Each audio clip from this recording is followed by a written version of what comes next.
Trying to stay relevant. Goodness Trevor, gracious. in Week the playoff 14 chase. in the NFL got cracking in a great way. The fireworks offensively were rolling out there between Dallas and Detroit. Let's go. Here we go. Dak and the Cowboys, Jared Goff and the Lions. Cowboys down 11 in the fourth quarter. Jahmyr Gibbs, a 3-touchdown night. The guy makes touchdowns. Lions go on to win it 44-30. Cowboys fall to 6-6-1 on the year. Lions improve to 8-5. So the Lions, right now, longest win streak following a loss in NFL history. That's 15 in a row. They do not get on losing streaks. So Dan Campbell's guys get it to 8-5. Big win at home. And now we'll see what happens moving forward. In a year in the NFL where no one has separated themselves, these games feel all the more important, especially for a team like Dallas. SVP's coming up next here, folks. Appreciate y'all rocking with us.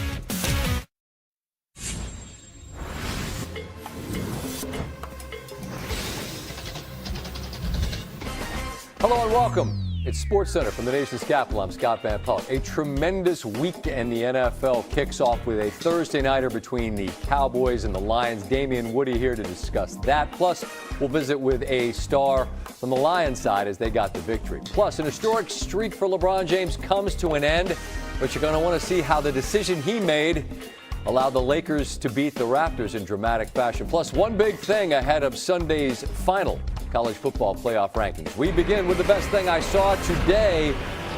Warriors-Sixers. It looked like the Sixers the lead, but comes back and wins.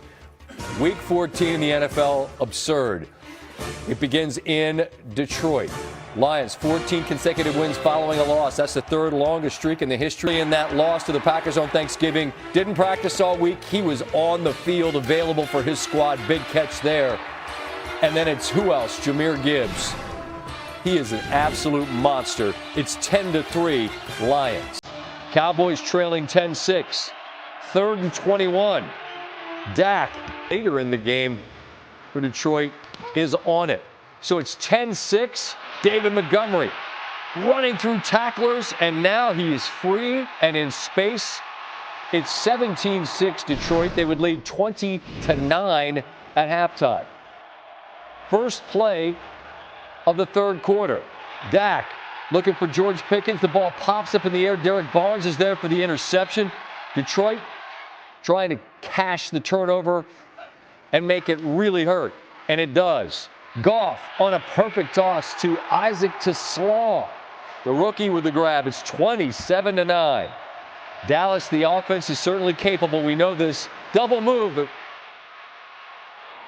Gonna work here with the toss to CeeDee Lamb. And then here a few plays later, Prescott looking for Lamb, who hits the ground hard. And Lamb, with some of the telltale signs that perhaps he was concussed, he would leave the game and did not return. At that point, 6 grabs and 121 receiving yards. Later in the drive, Dallas is able to score the touchdown as Javonte Williams, who went over 1,000 on the season. What a year he's had for Dallas. And the Cowboys are hanging around. 27-16. Each team would add a few. 9 catches, 115 yards, and that touchdown. Dallas goes for the 2. They get it. Zone in the lead is back to 10. Cowboys get yet another Aubrey field goal who had a monster. Sanders. What a man to tie. For the most touchdowns in a player's first 3 seasons, it's 44-30. Dallas needs everything to go right. They need a score, an onside kick, and a score. Instead, Dak here is picked by DJ Reed, who actually rips it out of the arms of Flournoy and makes a very difficult by a running back teammates in the Super Bowl era. Damian Woody is with me, and defensively, they really got after Dak Prescott. They had 5 sacks, but they had countless more pressures against Dak Prescott. They really made it a point that we're going to come after and we're going to heat this offense up, because this is obviously one of the best offenses that we have in the National Football League. And offensively, they were moving the ball up and down the field, but they were splendid in the red zone. When they got down to what we call that money zone, they capitalized. That was really the difference in the game. They were 4 or 5 in the red zone. Dallas was 1 or 3. So, when you look at both, they just played a complete game on both sides of the ball. Yeah, and you make the point about the 5 sacks. That had been really a gigantic issue for them coming into this game, and Dak's still going to get his, and he does. But that's the side of the football it seems that they've got to be better at in a game against Dallas to give them a chance. But just as you project forward, this is a Detroit team that's a ton of fun to watch, and over the past couple of years, they've ascended to a place where they've not been. How do you view them in the big picture of the NFC, though? Are they a threat long term? I would say this. I don't think they're going to win the NFC North. And with them not winning the NFC North, that makes them a wild card team. You're going to have to win 3 road games to get to the Super Bowl. That is very, very hard to do. You're talking about the Tom Brady, I think 2020 Bucks and Aaron Rodgers back in the day, like 2010. Those are the only 2 teams that took the long, hard road to get to the Super Bowl. And as you and I watch the games, always chatting about all the different topics that surround it. And I mean, it's hard for me. It's hard to shake, say, the game in the wind in Philadelphia, right? And just the idea of on the road, and you look at who. Maybe you go to Chicago. Maybe you go to Green Bay. I mean, if you go to LA and it's indoors, cool. But if it just feels like it's an uphill climb. But they do have that 2-headed monster and the run game that they can lean on. And we saw Montgomery and Gibbs get theirs tonight. And as we watch Gibbs, and you're on the same list as Barry Sanders, who for the youngsters, you should watch number 20 in the Honolulu Blue because he was unreal. But so is Gibbs. What most impresses you about his game? Listen, first of all, it's the speed. We always talk about like you can't teach speed. He has plenty of it. See, every time he touches the ball, he literally can go the distance. And the thing that impresses me the most is he's like another receiver. I don't know how many times tonight where he was utilizing the passing game, and he was just making guys looking stupid out there. So when you have that type of dual threat running back, man, that is a big, big weapon for this offense. And on that one touchdown up the middle, ran through contact. He's tough, too, not just a speed guy who doesn't want any part of the contact. I mean, he can run between the tackles if he needs to. On the Dallas side of this, I mean, at this point, your boy Stephen A. in the morning is going to have his hat on and be acting the fool, messing with the Dallas fans as he loves to do. In beating Philadelphia and Kansas City back-to-back, they had a path for it. They got to win out, and they need a ton of help. I assume this is all but it for them as a playoff team this year, isn't it? Absolutely. They're going to need, like you said, they're going to need a ton of help. And I think the only way for them to get into the postseason is by hopefully Philadelphia goes into full meltdown and they find a way to win the NFC East. Other than that, they're going to need a ton of help to get into the postseason. All right, a massive slate, Week 14. That's on the way. Aiden Hutchinson from Detroit will join us here today. After everything that unfolded in Detroit, after a week that felt like a playoff run compressed into 4 days, we need to talk about what really happened and what still lies ahead for this team. The scoreboard says 44-30.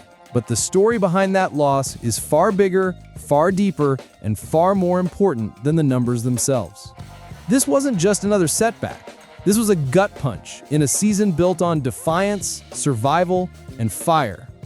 A season where the Cowboys clawed their way back from being written off, mocked, underestimated, and dismissed. And yet here we stand again, not broken, not eliminated, but forced to confront the truth about who this team is and who they still can become. Let's be clear, Dallas fought. They fought with urgency, with desperation, with heart. But the slow start that has haunted this team all year, it struck again. Drives stalled, opportunities slipped, and against the Lions team playing like their season depended on every second, the margin for error simply evaporated. Still, even in defeat, there were flashes of brilliance. Dak Prescott put together another performance that proves he is the heartbeat of this team. He threw with confidence, stood tall in the pocket, made plays most quarterbacks don't attempt. And yes, he will take more criticism than he deserves. That's the reality of being the face of the star. But the truth is this: without Dak, this game is a blowout. Without Dak, this season never even exists in the playoff conversation. But the real star, the man who may have saved Dallas from total collapse, was Brandon Aubrey. 5 for 5. 3 kicks over 50. A ridiculous 63-yarder that barely even curved. Aubrey is no longer just a great story. He is a weapon. The kind of clutch, cold-blooded weapon good teams rely on. and the Cowboys would be insane not to sign him long-term immediately. Yet, for all the offense and all the kicking heroism, the defense came undone. Holes in the secondary, broken zone assignments, missed leverage, miscommunication. This is not the defense we saw over the past 3 weeks, and the questions about coordinator Matt Eberflus will only get louder. You cannot build a man coverage roster and force them into soft zones. You cannot build a playoff hopeful team and expect to survive with coverage breakdowns this severe. But here's the part most fans won't want to hear and absolutely need to hear. The season is not over.